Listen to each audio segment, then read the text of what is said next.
আসসালামু আলাইকুম রহমতুল্লাহি ওবরাকাতুহু। সম্মানিত ওয়ালাইকুম শাইখ, আসসালাম ওয়া রাহমাতুল্লাহি ওয়া বারাকাতুহু। জি। আল্লাহ সুবহানাহু ওয়া তাআলা আপনাকে এবং আপনার পরিবারের সকলকে নেক হায়াত দান করুন।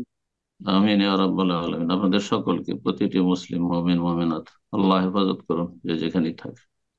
শেখ, আমি মুর্শিদাবাদ জেলার সুতির হাসানপুর থেকে বলছি।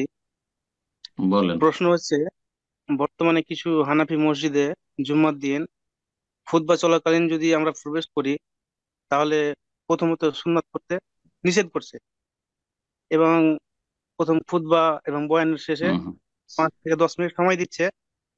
ওনারা বলছে তারপরে যে তোমরা সুন্নাত সালাত আদায় করো। এবার সেই মুহূর্তে হুম যদি হুম। আমি সেই সালাত আদায় করি, তাহলে কি আমি গুনাহগার হব? না, কোনো গুনাহ হবে না, যেহেতু মসজিদ ওদের। এখন এই ক্ষেত্রে উত্তম হচ্ছে যে আহলে হাদিস সালাফি মসজিদে গিয়ে জুমা পড়ার চেষ্টা করা, যাতে করে সুন্নত মোতাবেক পুরোপুরি সুন্নত মেনে জুমা আদায় করা সম্ভব হয়। কারণ মসজিদে প্রবেশ করলে তাহিয়াতুল মসজিদ পড়তে হবে সাথে সাথে। ওরা বাধা দিচ্ছে।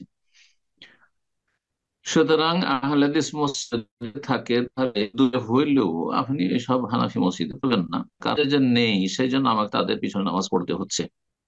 আর তারা দেওবন্দি, তারা বেরেলভি বা শিয়া নয়। তাহলে তাদের পিছনে সলাৎ জায়েজ। আর যদি তারা তাহিয়াতুল মসজিদ পড়তে বাধা দেয়, তো তারা গুনাহগার হবে, আপনি তাহিয়াতুল মসজিদের সব পেয়ে যাবেন। আর যখন ওই সময়টা দিচ্ছে যে এই সময় তোমরা সুন্নত পড়তে পারো, যদি মনে করেন যে আমি এই সময় আমি কিছু সুন্নত নফল পড়বো, নেকি করব, তো ভালো কথা, করে নেন।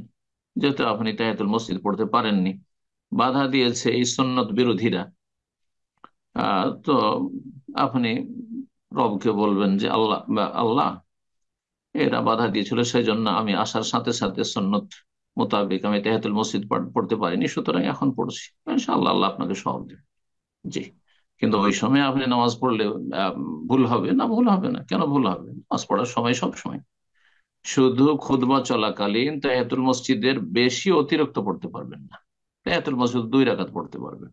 কেউ যদি 4 রাকাত 6 রাকাত পড়তে চায়, খুতবা চলছে, তখন বলবে যেটা জায়েজ নাই। বোঝা গেছে? সুতরাং ওরা মাঝখানে বিরতি দিচ্ছে, ওই সময় যদি আপনি মনে করেন যে নামাজ পড়বো, তো জায়েজ, কোনো অসুবিধা নেই।